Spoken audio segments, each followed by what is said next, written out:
I really did love the bathhouse, which was such a simple set.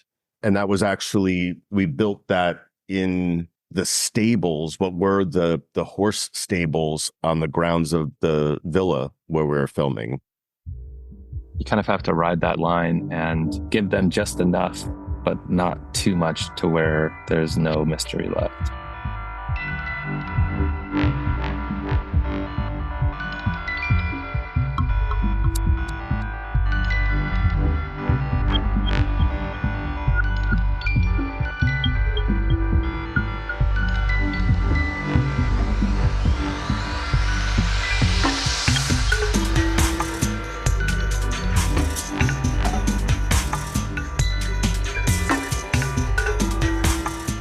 Hello and welcome everyone on We Need to Talk About Oscar.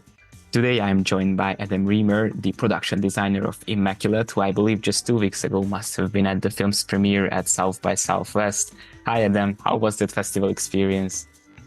Hi, and thanks for having me. It's great to be here. The festival experience was amazing. Seeing the film premiere in such a big venue, it was a 1,200 person theater, and it was a really big energy audience. And it doesn't compare with any, film watching experience I've ever had to see one of your own films in that environment. Really very exciting. Yeah, I can imagine. It must have been amazing. But now I'm going to jump back in time just for a little bit, as I wanted to ask you about your background.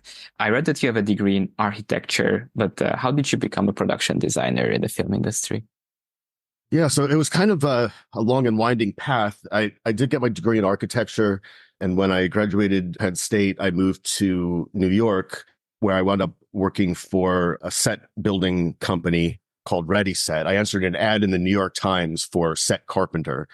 And I didn't even know what that was, but I had some carpentry skills. So I worked in the studio photography industry for a number of years as a scenic painter, carpenter, and then took over sort of managing that shop and doing in-house design for them. So that was my introduction to scenic design, but it wasn't film related. I took a break from that and did some design build architecture for a while, small scale residential. And then I had moved out to Portland, Oregon, where a TNT series called Leverage was moving from LA to Portland, and they needed a set designer or draftsman. And someone knew that I had some skills in that area and recommended me. And that was my in to the television industry. And then I kind of worked my way through a couple of different shows up into assistant art director, and then finally production designer on a NBC series called Grimm. And then shortly after that, started focusing more on feature film, pushing my career in that direction. And was Michael Mohan the one that brought you on in this project? He was. And he actually, so when I was working on that television series, Grimm, I art directed that for 4 years. And then I was the production designer. I got bumped up for the last 2 seasons. And then my very next project was Everything Sucks, working with Mike Mohan, his writing partner, Ben York Jones, on a series for Netflix, a 90s set high school story. And so Mike's actually the one who gave me my first production design credit on a new show. And that was just the start of a relationship that's lasted for many years. We also did The Voyeurs together for Amazon several years ago. And all of those shows, we were working with Elisha Christian, the director of photography, and Sydney Sweeney. So we've kind of been a little family together through all those projects. I heard that Immaculate came together quite quickly. How much time did you have for preparation? Oh, well, we were in Rome for, I think, about 6 or 7 weeks prior to filming. I had been working from home in Portland with Michael as we were going through, the script was going through a lot of changes. We were trying to figure, because as I'm sure you've heard, it started as sort of a different sort of boarding school story, became a convent story, and the location changed to Italy. And so, I was talking to him basically every day as we were working through like what the implications of that were for story and setting. And we probably did that for about 6 weeks. And then we got to Rome and had about 7 weeks to prep on site. Mm-hmm. Can you walk us through a bit on the location scouting process? Sure. Well, I mean, you're scouting in Rome and metropolitan Rome and the surrounding areas. So every day is like going on a grand tour. You're going from like ancient ruins to medieval castles to Renaissance villas, and you're seeing the most amazing spaces. It can be a bit overwhelming because everything is beautiful, everything is photogenic, and trying to piece together our convent from a lot of different locations. That was a big challenge. But I think, initially, like going into the project, my vision for it was a way more sort of Spartan, bare, very ascetic kind of environment, almost like the medieval raw stone, very sort of cold, empty, barren spaces, like you imagine, a monastery or a convent might be. But as we started to see more and more locations and figure out how we could put it together, we started to embrace what you see in the final film, which is way more of sort of like a lush, decorative environment. And that kind of, that's one of the things that just kind of comes from the prep process, is that you may have a certain direction you think you want to take the look of the movie, but then as you're in the spaces and working with the director, the DP, and putting it all together, things start to shift, your vision starts to gel. And once we found sort of an anchor location, which was this a villa from the, I think, 16th century, that sort of became an anchor point for the look of the movie in a lot of ways, and that helped us drive decision making about the other pieces. But everything was shot on location, right? Like not in studio, but the actual places. The only thing shot in the studio was the confessional, which was built on stage at Cinecittà. And all other pieces, I mean, there were, to a greater and lesser degree, modifications of the locations to make them work. Sometimes we had to bring set pieces in to, shape the rooms or create, the right geometry for blocking action, etc. Most of that was achieved with set dressing. But yes, other than the confessional, all on location. And I think we had 8 locations just to make up the convent. So aside from early in the film, you see the customs or immigration office and like the exterior of the train station. And then basically the whole movie takes place in the convent. But that was made up of a lot of different pieces, kind of like spread all over the place to put it together. You said that the convent came together from about 8 different locations. And I imagine those buildings must be of different ages and conditions. Could you tell us how you pieced them together to still present a complete and consistent look for the film? Sure. That was really one of the biggest challenges, because we couldn't find all 30 or so sets that we needed for the convent in one place. And so really, as I think I mentioned, there was like one anchor location, which was a villa on like these big grounds outside of the city that really just had like a lot of like rich architectural value and material, including like these tromloin murals and marble floors. And it offered us, enough spaces to do the cardinal's office and Cecilia's room and the refectory and some good exteriors. And so once we kind of locked into that and we knew that we were embracing this look that was sort of way more architecturally rich and detailed, then that put us in a good spot to decide on those other pieces. So for example, we knew we needed a chapel that had sort of the grandeur of some of the spaces we were seeing at the convent. So we looked at a lot of churches and finally landed on this basilica in Nepi they see in the movie, which is just like the most beautiful space and had so much drama for like the moment of Cecilia seeing it for the first time, or for when she sort of coronated as Mary. And then the cloistered courtyard she sees when she first arrives at the convent. That was at the Museo Dorio Pamphili in the center of Rome. That was like one element that we thought we really needed for the convent, but that our main villa location didn't offer. So again, we looked at loads of cloisters until we found the one that felt like it could blend seamlessly. And it's like when you're trying to put together something at so many locations, I feel like that, it's sort of like you're weaving a tapestry, and each location like brings another thread in and informs the next one. So like as we go, I like to just sort of like cover my walls with photos of the locations and put them next to each other and figure out how they can fit together in a cohesive way. And was it mostly furnishing that did this job, or did you have to do some construction work on like some of the bases, or was that even allowed in those like historical places? Yeah, there were a lot of limitations on what we could do in terms of construction or painting, but in some, like for example, the location where we had the hospice ward and doctor's office, we had to do a bit of construction, a bit of paint. It was in pretty rough shape, and so we had to kind of fix it up a little bit. The lab set, which was like one of the most challenging sets in the movie, required a lot of construction in terms of wall elements, doors, some built-in lighting and that kind of stuff. But for the most part, it was decoration. They all were basically empty spaces. Especially the villa itself was completely bare of anything. So we had to furnish everything. And a lot of that is, about like how we treat the windows to create like beautiful, moody lighting effects, how we light the spaces, including like all of the candlelight that we tried to rely on really heavily throughout, and, the furnishing artwork, etc.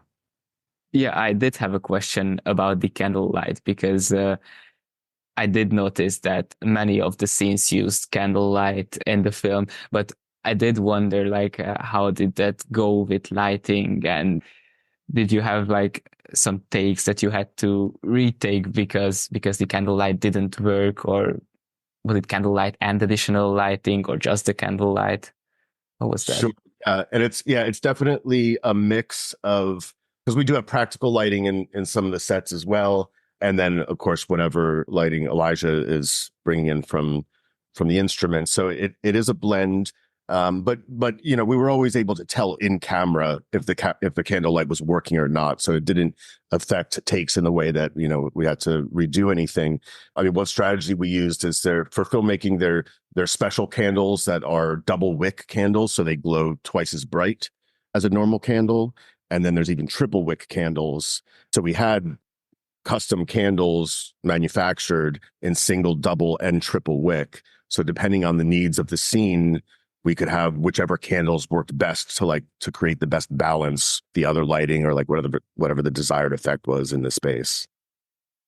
And going back to the decorations, due to the religious context, I guess you must have worked with like a very limited source of decorative elements. But how did you decorate, and what were your intentions with those decorations here? Sure. Well, I was amazed at how much of that kind of decor is available in Rome. And there are prop houses that have been around for decades, if not longer, that it's interesting. Like when I first went to prop houses in Rome, I was just blown away by the scale of them and by the age of the stuff that was available. Because you go into like a prop house in LA, right, and you're seeing like a much more contemporary collection of stuff. Like, sure, there's antiques, but when you go to a prop house in Rome, you're looking at stuff that's hundreds of years old, and like that's what's available to you. And just because it's the center of Catholicism, and I think, there's a lot of filmmaking done there with religious themes, we're able to find a lot of stuff readily available from those prop houses. But then there's also, because it's the center of Catholicism, there's also a lot of places that essentially supply churches with statuary and artwork and, all sorts of the props and decorations that we needed to fill them out. And I think like in terms of intention, like I spoke before about how like we had originally envisioned this as a much more austere, sort of barren environment, like one might traditionally think of like a convent or a monastery. But, once we started to sort of like embrace this other look that, sort of created, there's almost like a strangeness to sort of like how lush and decorative the world was. Then we knew in terms of like the richness of fabrics and, the sort of ornateness of like wood furniture, candelabras, chandeliers, like all of this stuff started to become like a much more elevated kind of world, which I think like it works really well in some ways for the story, because Cecilia is having this experience that's completely new to her. And we're creating this world that is like so lush and full of detail, then there's almost there's something like unexpectedly eerie about that kind of environment for this kind of story to take place in. And now that you mentioned Cecilia, because the story takes place in a convent, I imagine that you had, again, limited opportunities to show the personalities of the characters. There was, however, Alvaro Morte's character, Father Tedeschi, and we did see his personal space in the film, the laboratory. Can you talk a bit more about the lab and how that showcased his personality? Sure. Yeah, the lab was probably like the single most challenging set, both creatively and logistically. We first see the lab at this very pivotal moment in the story where it's revealed to the audience for the first time really what Father Tedeschi has been up to. And it's the first set we see that is really feels like a much different kind of space than anything we've seen so far. And so it needed to have that impact of that reveal while still feeling like a believable part of the world of the rest of the story. And so one strategy toward achieving that was that, we were in this military fort from like the 18th century, deep underground in these sort of like vaulted spaces. And it had some of the architecture that kind of aligned with other spaces in the movie in terms of like the vaults and arches and stuff, but it was a little more pared down, a little more practical, a little less decorative. And then in terms of set dressing, the movie takes place in it's sort of a timeless, we never really identify whether it's present day or what, but the set dressing in the lab was sort of this mix of like really old antique biochemistry equipment with, contemporary instruments.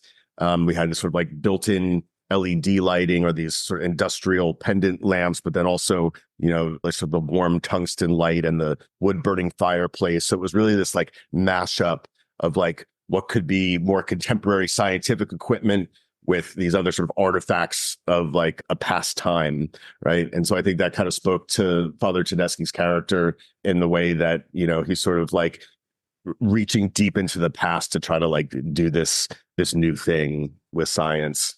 And yeah, it was, I think the challenge there was really like it had to be a bridge between like the world of the convent as we had known it so far, and then like moving deeper and further away from that into the catacombs and finally the ancient ruins where the final scene plays out.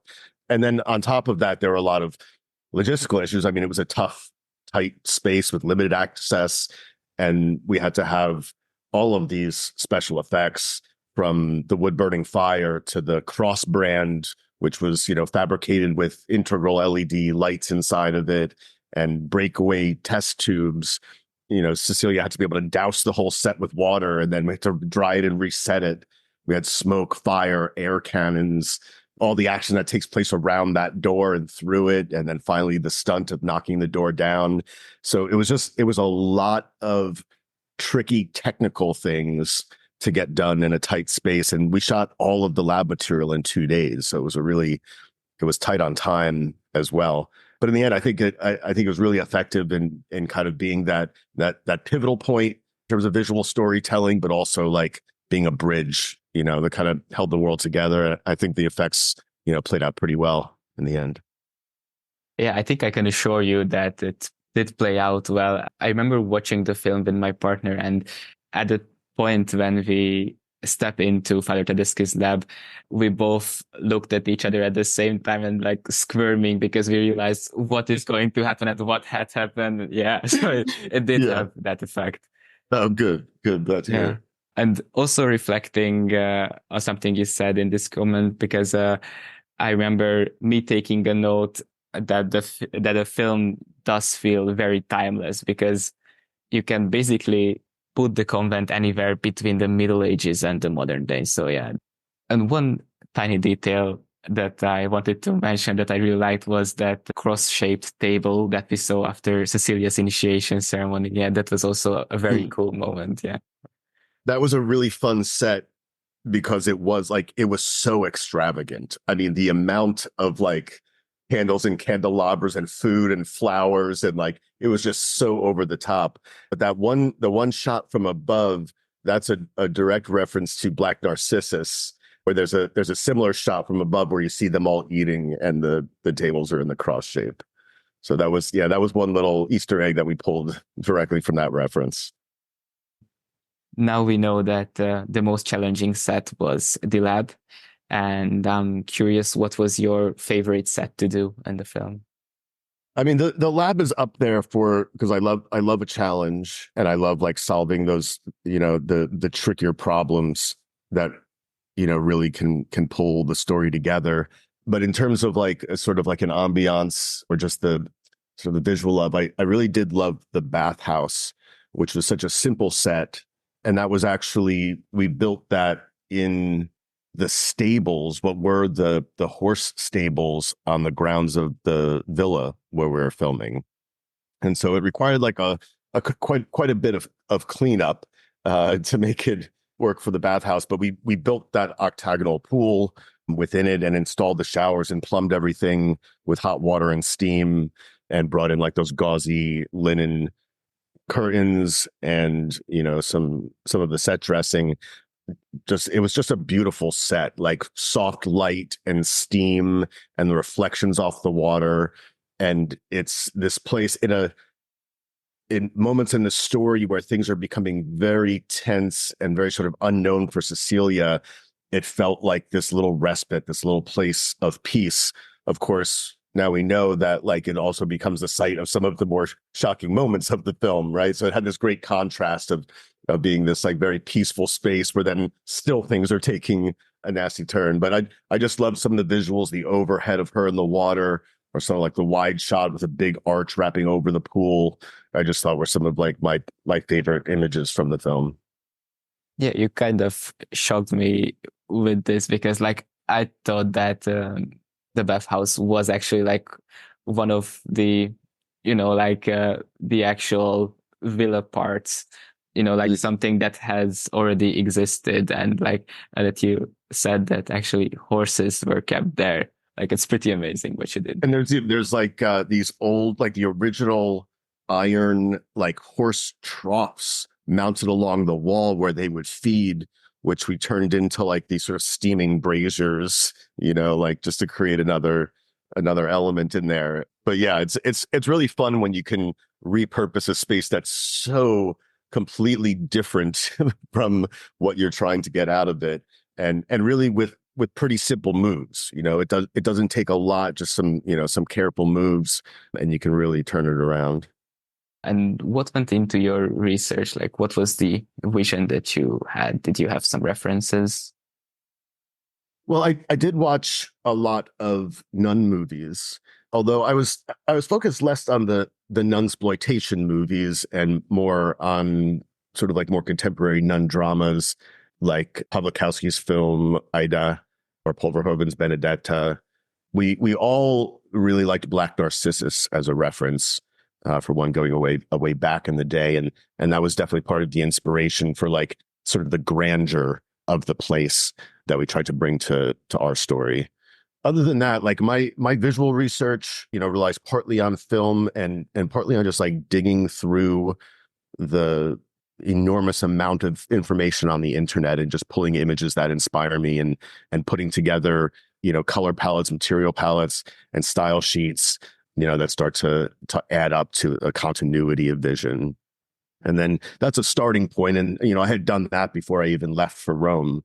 But of course, I like shared that with Michael and he had shared it with the producers. And, it's kind of like a starting point for us to talk about it. But certainly that starts to shift. And it's always interesting to look back into those like earliest lookbooks of like what pieces from that like wound up in the movie and which pieces like really shifted. Of course, this wasn't your first horror film as you worked on Insidious, but is your approach different in any way when you do a horror film versus basically any other genre? I mean, certainly, like I think the horror genre has its own specific challenges, and I mean, a lot of that has to do with integrating, some of the tropes like jump scares and like how do you establish the environment of the geography within a set.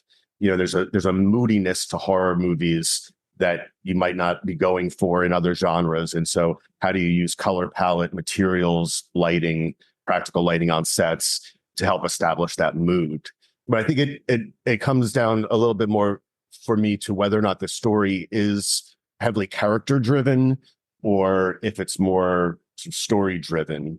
And so a lot of times in some genres, like you have very specific characters and they have a certain arc in the story and they have sets, they have anchor sets that are their spaces. And so you're putting a lot of attention into how you craft those spaces to support that character or to support that character's arc, right? Whereas in this story, we really have, Cecilia is the character, right? But she is not in her own space. She's been taken from her place and put into this very foreign place.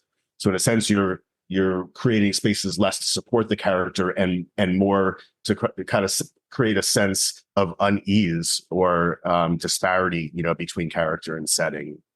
So I think that would be the main difference in a story like this is that I'm designing more to like the vision of the place and the vision of story more so than trying to support character or establish character.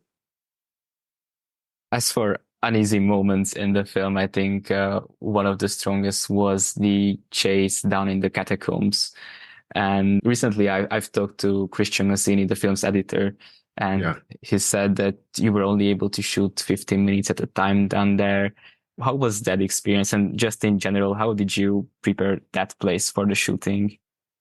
To be honest, the art department had very little intervention to do in the catacomb. It was the only set really that was basically shoot ready because it was a real catacomb, which we found on private estate land outside of Rome.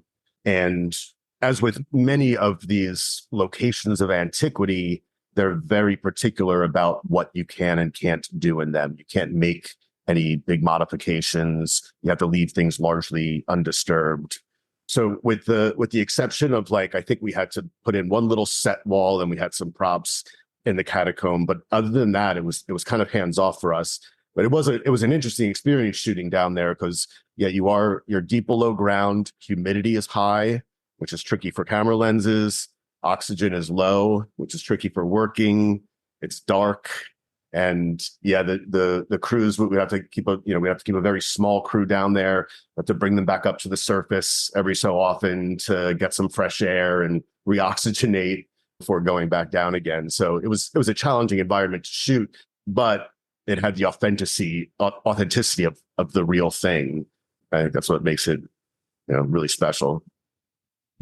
And as for in general, for the look of the film, how much creative freedom did you get, or how involved were Michael Mohan or Sydney in the processes? I think it was a love project for her, so I assume that it was very involved. Yeah, she was very involved, but I have the benefit of having worked with them on 2 other projects. And so they put a lot of faith in my judgments. And so oftentimes, for me, it's a process of determining specifically what elements I know they will want to have creative input on and sign off on, and knowing which ones I can take and run with. Because there's way too much involved in all of the art department elements for a movie like this, for all of them to be a conversation and for all of them to go through a process of approval. So which are the key ones? Certain hero props, or the look of the fetuses or the, partially formed fetuses in jars, things like that need to be, put up for discussion and maybe modified. And, it's more of a collaborative process to get to an end result there. But Mike, that's one of the reasons why I love working with Michael, is because we have a good relationship. We have a shorthand, and he puts a lot of faith in me that I'll make the right decisions just based on the process that we're going through together. You mentioned your previous works, and I know that you're here to talk about Immaculate, but I really have to bring in The Voyeurs because, first of all, I really like that film, and those apartments absolutely stood out for me. They were beautiful. Mm-hmm. And I've seen it on your website that you actually shot that film in a studio. I guess in that case, you had much more freedom, but can you compare some differences between shooting on location versus in the studio? Absolutely. Yeah. I do have a lot more creative control when I'm building sets from the ground up. Absolutely. And like I was saying before, that was a case where I had these 4 characters And most of the movie takes place in their two apartments, their two worlds. So that's an instance where I do have a lot of control of building sets specifically to character and to support character and to show the evolution of those spaces as, character arc develops.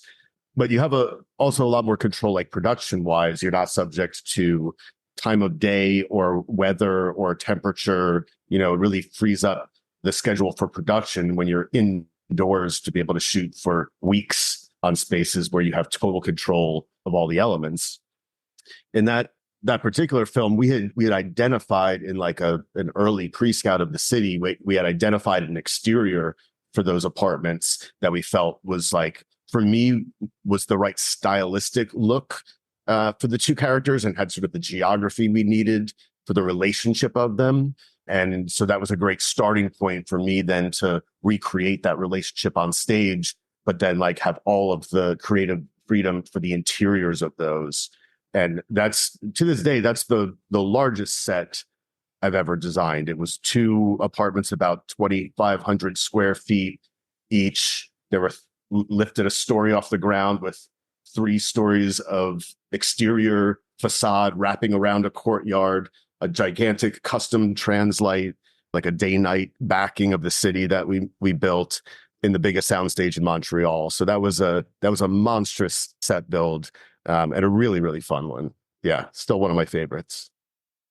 And which one do you prefer in general, when you can build the whole set in a studio or when you can choose the locations? Well, I mean, I do come from an architecture background, so I love to build. And yeah, I'd always prefer to build, but it really it comes down to where you can allocate resources within the budget of the film. All things being equal, if you had all the money in the world, sure, build it all. But I think a lot of times, like, you just have to kind of weigh what you can get out of a stage build that's going to ultimately save money or benefit production and give you more creative control, more shooting control, versus what makes sense to pick up on location. And sometimes it's a matter of scope. The locations that we shot on Immaculate, to create those entirely on a soundstage from nothing would be enormously expensive and enormously time consuming, because these are like these amazing historical spaces. They're huge, they're ornate, they have, murals and marble and stone column arches, vaults, all things that would be very expensive to pull off in a build. So I think in this case, it was the right decision, especially for the scale of the movie and the time frame we had, to really find everything on location so that we could get as much production value from what exists, and then be able to embellish it to fill out sort of the mood of our story. Is there a genre that you would like to try, like a type of film that you would love to get your hands on? Well, I sometimes think, I love watching historical dramas, and I've never really done a period piece. What Everything Sucks, which was set in the 90s, would be the closest. And I've had to do like little scenes, flashbacks, bits and pieces that are period over the years. But I would like to tackle like a larger sort of historical epic, a war epic or something like that. But I have been veering into this world of thriller and horror, and those are both genres that I do enjoy designing very much. And I'd like to keep working in that vein and just sort of expanding the scope of work that I'm doing in those genres. And to wrap up the interview, I again have a question regarding your future. Do you already have a new project in sight or something that would pique your interest? Not right now. I mean, there's a couple things in development that I've heard kicking around, but I don't have anything locked in for the immediate future. It's been a tough year for all of us in the film industry, with strikes and a really, really slow startup to the year. I think we're about 25% volume of production in the States from where we were a year ago. So we're all just trying to be patient. It's exciting to hear about some opportunities that are potentially upcoming, but for the moment, I've just got to kind of wait it out. Mm-hmm. Well, I'd be happy to follow you up on your next projects as well. Thanks. I mean, I'm hopeful that I'll be working with Mike Mohan on whatever his next project is. So we'll see what comes up there. Yeah. Thank you, Adam, very much for your time. It was really great having you on the podcast. Thanks for having me. It's been great. Thanks. Hello, everyone. Our next guest on the We Need to Talk About Oscar podcast has worked on features like Columbus or The Night House. And today we are going to talk about Immaculate. Please welcome cinematographer Elisha Christian. Hi, Elijah. How is it going? It's going well. Thanks so much for having me. Thanks for being here. The film's been out for about a week and it's basically everywhere. How are you feeling? It feels nice to have worked on something that is getting attention, whether it's kind of a polarizing movie and it was intended as such, but it's just nice to have something out in the world that people are paying attention to.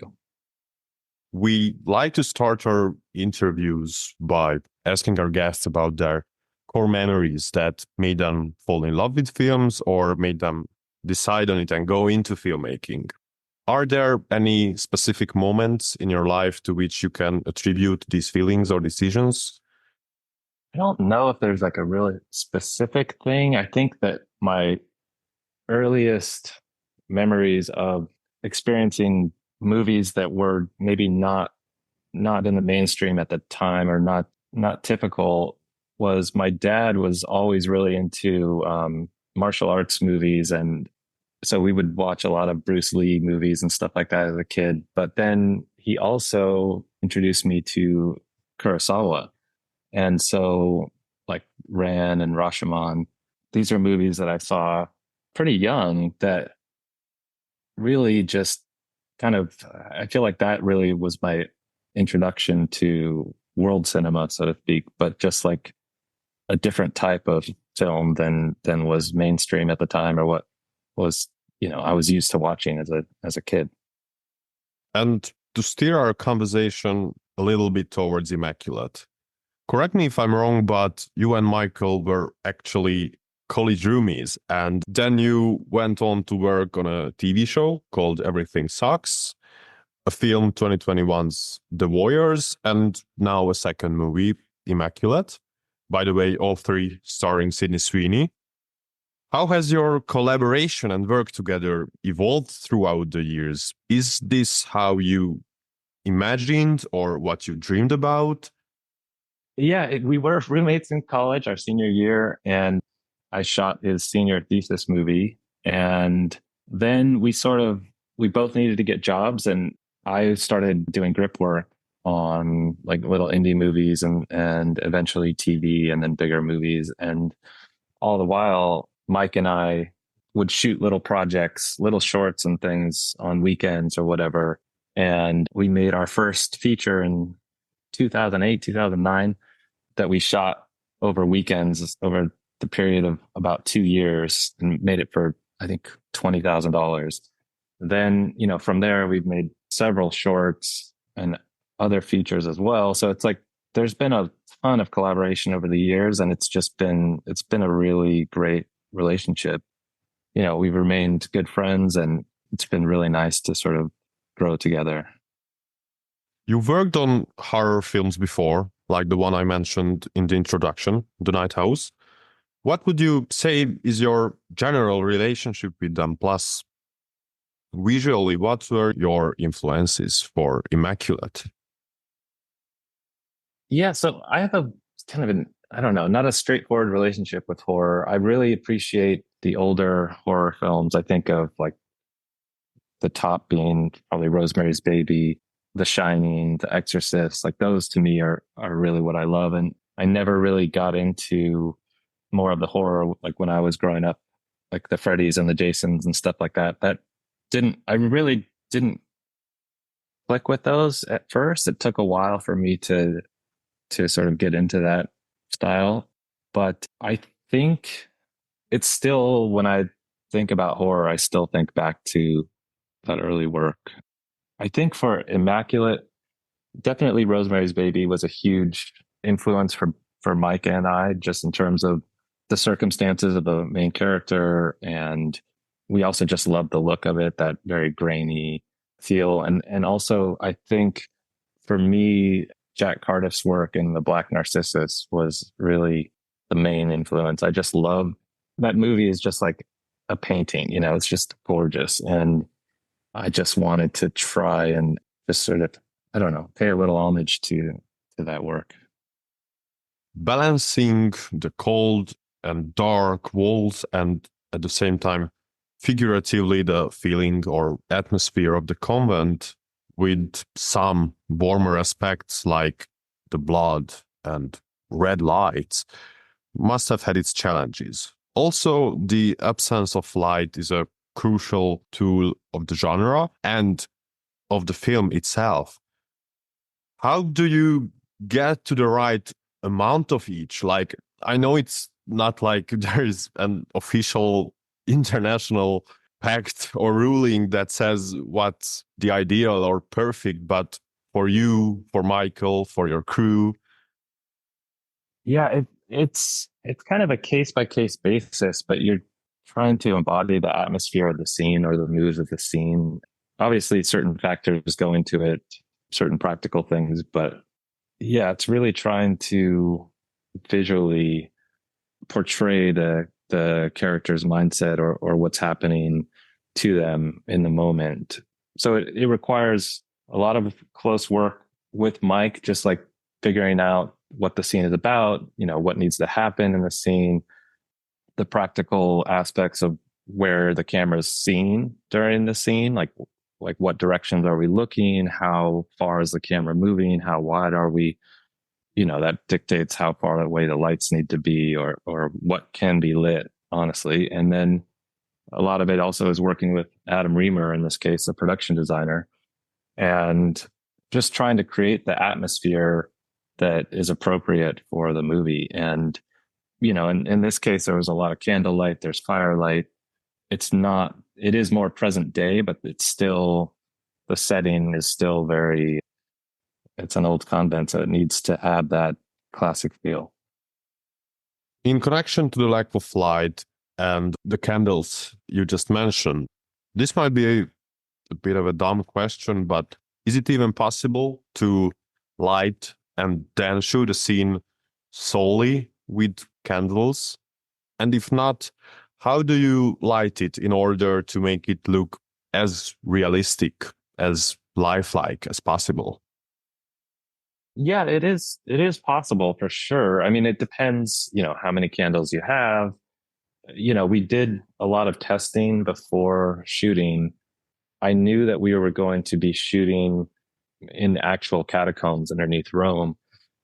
When we went and scouted them, it's very claustrophobic down there. There's, some of the ceilings are less than 6 feet tall.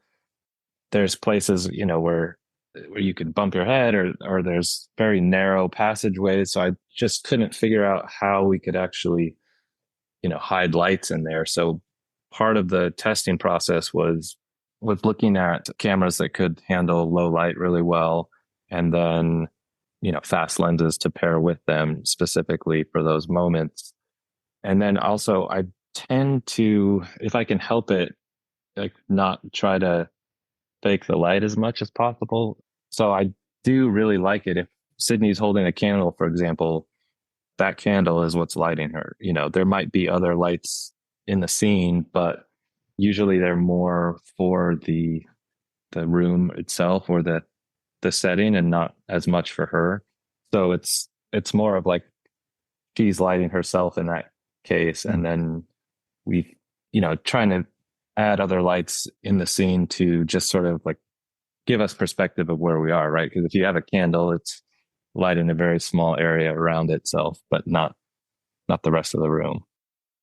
Last week, I spoke to the film's composer, Will Bates, and we talked about the beginning of the film when Cecilia is shown around the convent and how it is shot in a not too fast-paced fashion.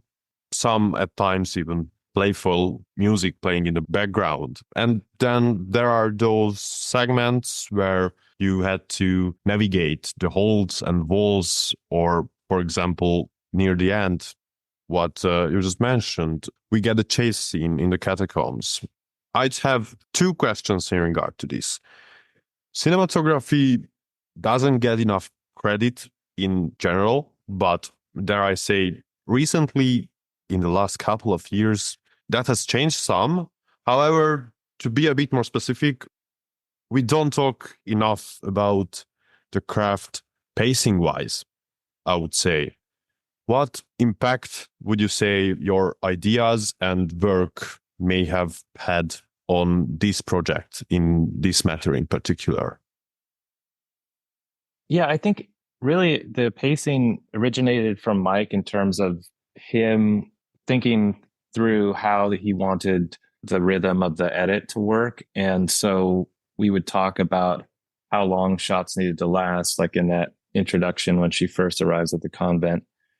There were certain shots that we did, like, we went up the entire like 3, 4, 5 flights of stairs in one Steadicam shot. And we had this amazing Steadicam operator, Armando Avalon, and he was crucial in that as well. I mean, he really had great ideas and great contributions. And I think that it really, again, is just down to collaboration, and it's talking over the mood of the scene and the intent of the scene. And really from there, you go and you instinctually work, I think, a lot of the time, where it's just feeling it out. And I think that the combination of the camera and the actor really can contribute to the tension.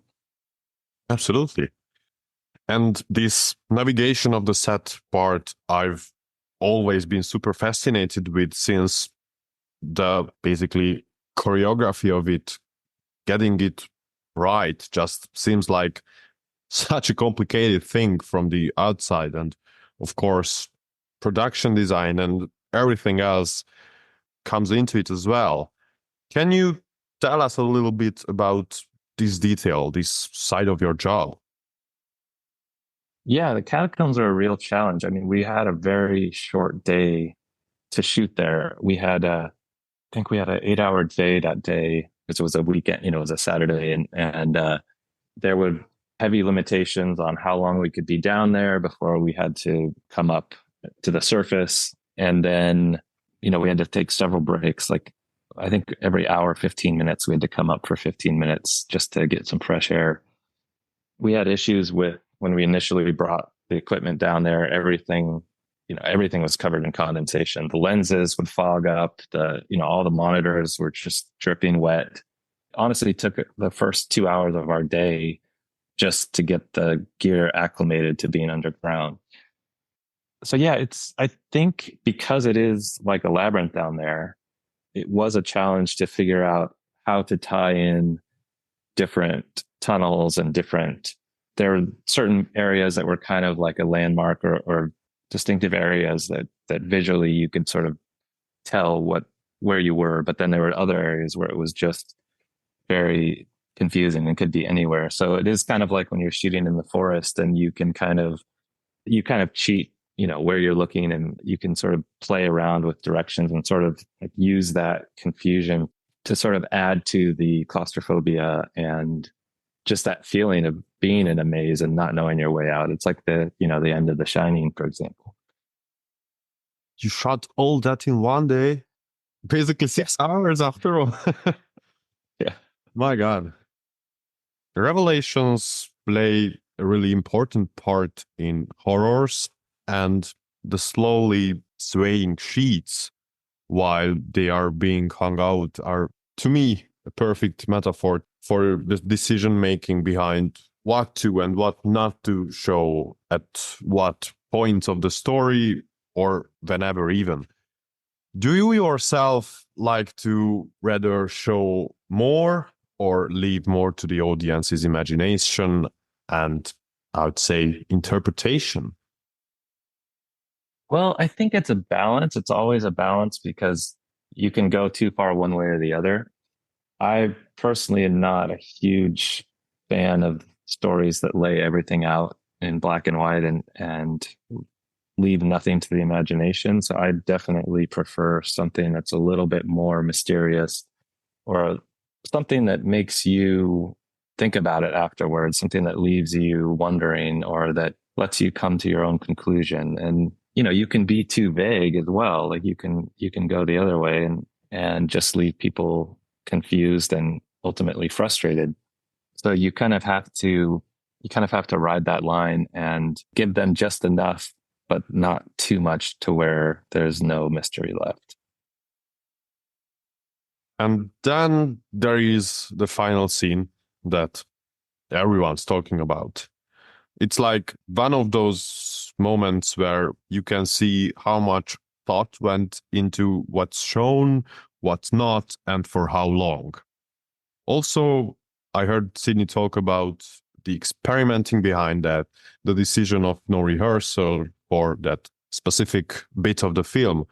And as far as I know, that's the first take we can see in cinemas, we see in the final cut.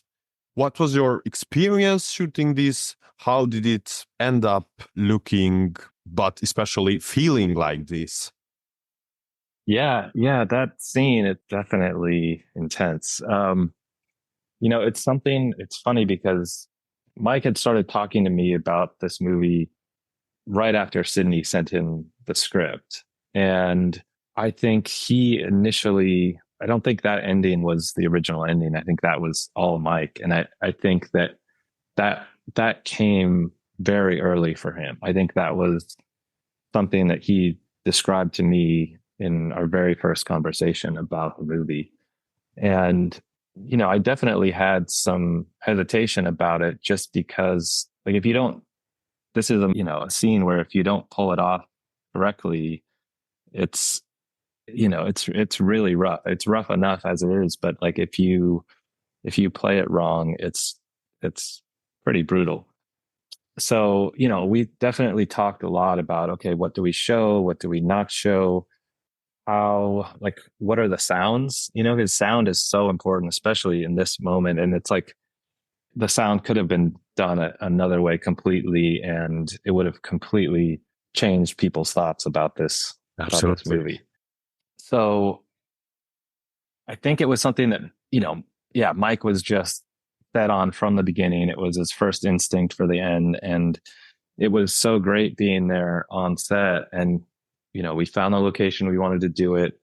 We did some camera rehearsals, just figuring out the distance that she would need to walk and, basically setting up the props and things that needed to be there.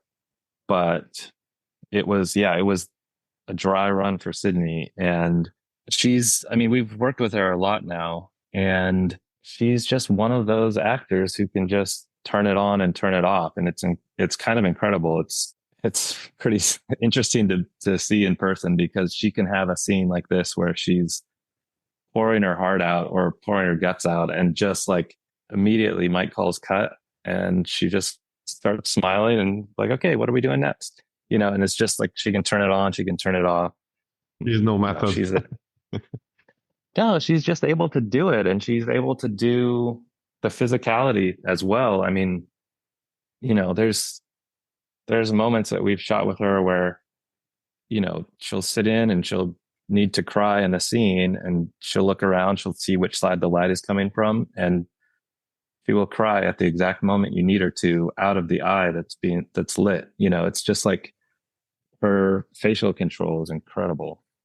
And so I think the combination of like Mike's conviction about that scene, about how it should be shot, and Sydney's ability, I think it's all there on screen.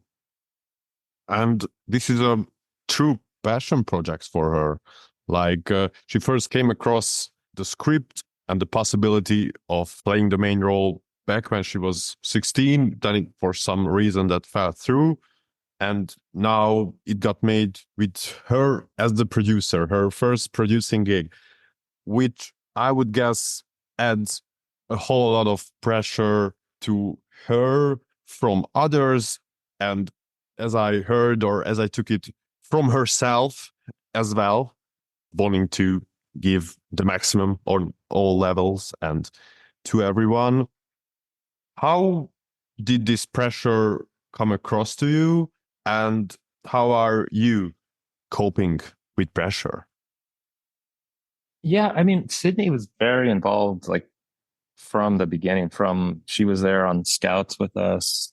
She would sit in on all the production meetings and all the department meetings in terms of like, we'd talk about costumes, we would talk about the production design, we would talk about cameras, lenses, all that stuff. And she would take it all in and give her opinion and ask questions. And so that was honestly like working with her is kind of a dream because she's, I started working with her when I think she was 19 on Everything Sucks. And just to see her grow, it's been really incredible.